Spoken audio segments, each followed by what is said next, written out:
Takulandirani ku AMTV Malawi kuchimake kwa nkhani zenizeni. Ngati nkhani imeneyo kuno kulibe, dziwani kuti nkhani imeneyo ndi yabodza.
Mpira wake ulikuwa kwa mkosi.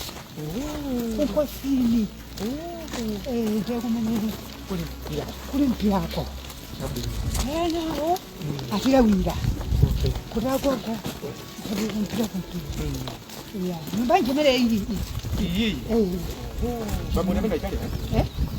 Babu napenda Italia.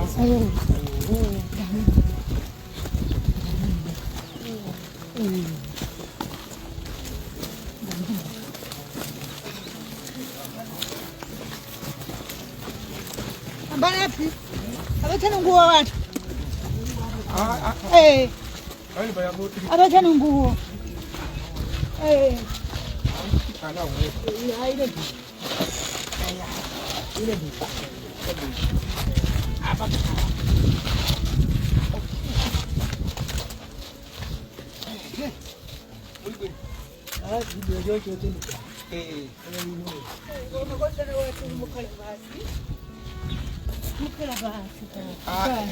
Ena wakapa so jambo la hapa.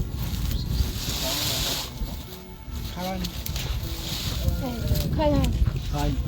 Oh, simukhala. Iliyo ndio mukhala. Oh, mbese iwo. Iya inu. Malina ngabu khala bando khala basi. Sikichedi ha? Tungopanga kumweza gari hapa. Tabere sani. Can you bring 6? Can you bring 2 more? Abuya tukonda bana katukonda abuya tukonda. Ngani mali shumbira golose. Mpamele tukumana bombo. Lama gari bwana mana bwana wana yina.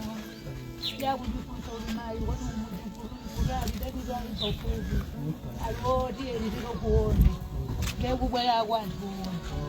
Lelu lichaba mbonso dalivo sapenya. Lesa kudiwani. Sabona nitso. Where sani? Where sani?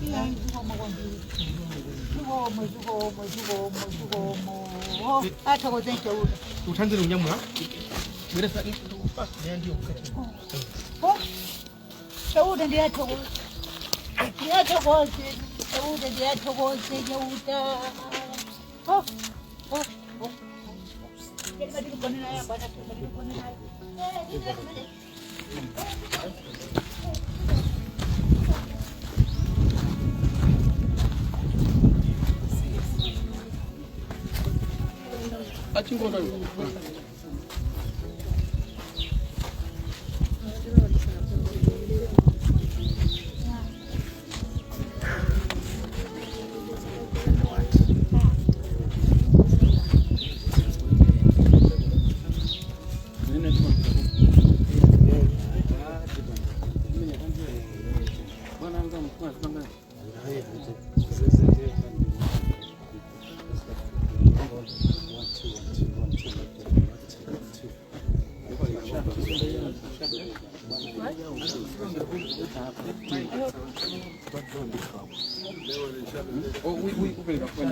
Sit down. No, you can't do this. You can't be ethical. Endeni bwino.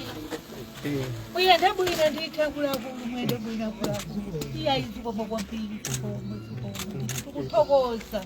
Sibonga.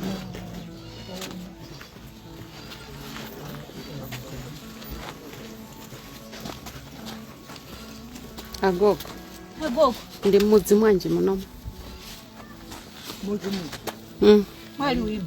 Mwali wimbi.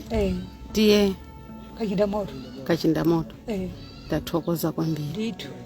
Kodi mwadziwa amene wawana bwera pano kupereka ufa? A vice president adziko lino. A Michael. A vice president adziko lino. Adziko lino. Dr. Michael Usi. Michael Usi. Ena maitana kuti chifukwa cha masewero madrama amene amapanga amati manganya. Ndithu.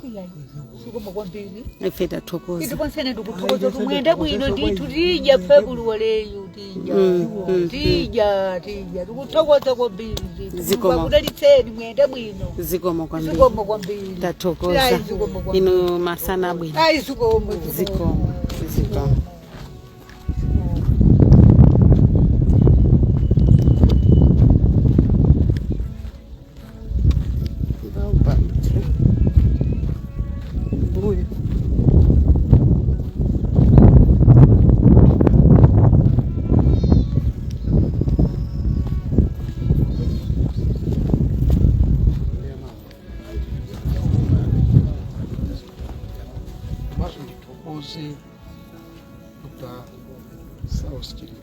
so ndi kupirira kupasa mwayi kuti ngati kumatumikira Malawi pa udindo umene ndili nawo ndi chinthu chofunikira kwambiri kuti pamene pali mavuto Malawi tizikhala tonse pamodzi kuti tithandizane komanso ndinene mawu awo kuthandiza anthu amene akuvutika kapena amene ali ndi njala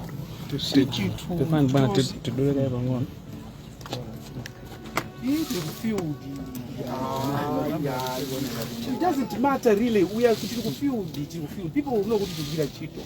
Never see the contest. You don't care. See the contest.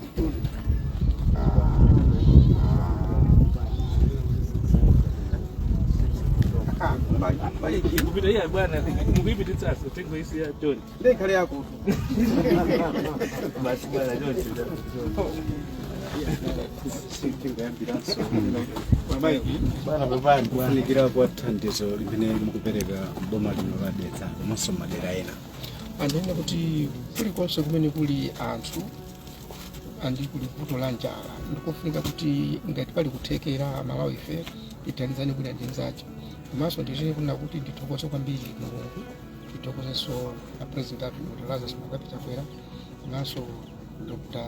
South Claus Chilima ponipasa mwayi kuti takutumikira Malawi paudindo umene ndili nawo ndinenso maonena kuti pamene tikutumikira anzathu kuwathandiza ndi chakudya si chinthu cha ndale si chinthu choti tiyikepo ndale kuti pazikhala zichewa zambiri kapena kunyodokolana njala ndiyoopsa munthu akhala ndi njala mpaseni kandi wa chipani chanji kandi wa mpingo wanji mpaseni chakudya bora munthuyo ngati ali ndi njala komanso atakuthandizidwa ichi ndichofunika kwambiri ndikukamba izi tochona kuti pali kachibwana kena kake kamene ndikukaona Malawi muno ndi anthu ena andale ona kuti ali ndi kuthekera komano kumangoti mwalona pomali kuli njala mwalona pomali kuli njala nakwaona iwowo akuoneka wokhuta kuti sono inuyo mukulankhula kwa anthu kuti mukuona njalayi bomali inu kumwakhuta bwanji osagula ufa mwina matumba 3 ndikuwapasa anthuwa tisamalongolera kwambiri za njala teni tidyese anthu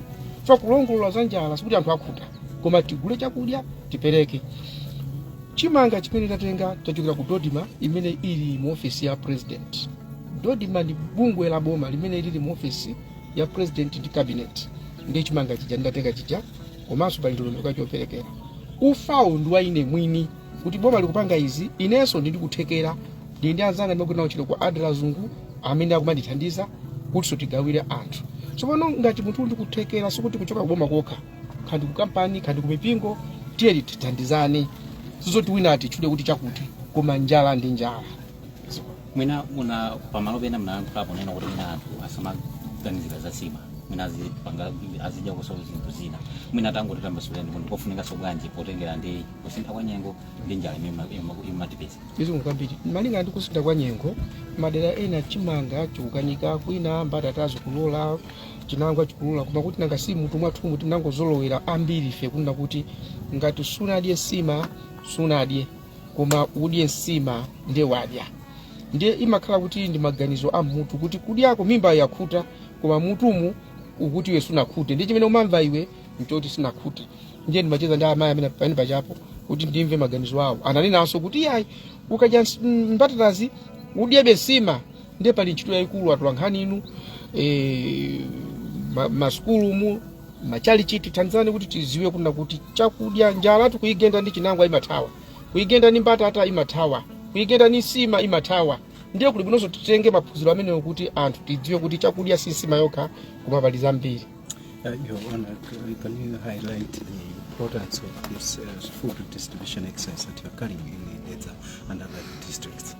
Well, it is very, very important that wherever there is capacity and there is need to help people that are suffering, you know, in terms of food sufficiency, we need to do that regardless of their party affiliation, religious affiliation. We should not politicize this exercise. Let's help one another. For example, you have seen that I've carried bags of maize. Those bags of maize have come from Dodima, and this is an organization that is in the office of the President and Cabinet.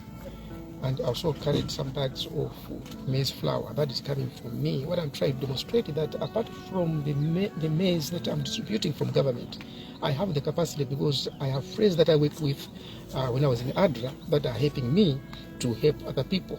So this is also true with other friends in government or politicians, whether in the opposition. we should not just be talking about hunger and making fun of government during this hunger period. Talking and demeaning government, whatever you can say, will not put food on the plate, will not feed the people. Let's just go and buy food. And what is very disheartening that there are some individuals, politicians, that will stand up there and say, see this government, there is hunger but they are doing nothing. And the person that is talking is a politician who looks, he is in good health, he has eaten, but he cannot buy 1 or 2 bags to feed the people. He's only talking about hunger, talking about hunger. No, stop talking about hunger. When you have capacity, do something to feed the people. And I should thank God, I should thank Dr. Lazarus Magath Chakwera, the president, and also Dr. Saus Klaus Chilima for the privilege, the honor given me to save Malawians. I really don't take that for granted. Maybe you talked on the need for Malawians to embrace consumption of staple foods aside in cinema. Maybe how important is that? Well, we have talked about food diversification for a number of years, but it will appear that it's not being put into practice. Many of us Malawians, when we have not taken sima, we say we have not eaten. I think it's a psychological phenomenon, because when you have eaten cassava or potatoes, your stomach gets full. But up there you think, no, I'm still very hungry. So we need to sensitize Malawians. We need to make sure that we discuss, we talk in the fashion that people should understand the meaning of food. Because when you take cassava, I mean, you get satisfied. You take potatoes, you get satisfied. The same are the same. You know, when I talked to the ladies as we were coming here, you heard them talk about, you know, nsima. Eating nsima is okay, but eating cassava or potatoes, well, it's not going to be sufficient. So this is a psychological issue. It's not really something that is real. It's something that we just think it is, but it's not. So we should really emphasize the need to diversify food and also consume the food. Thank you so much. God bless. Thank you.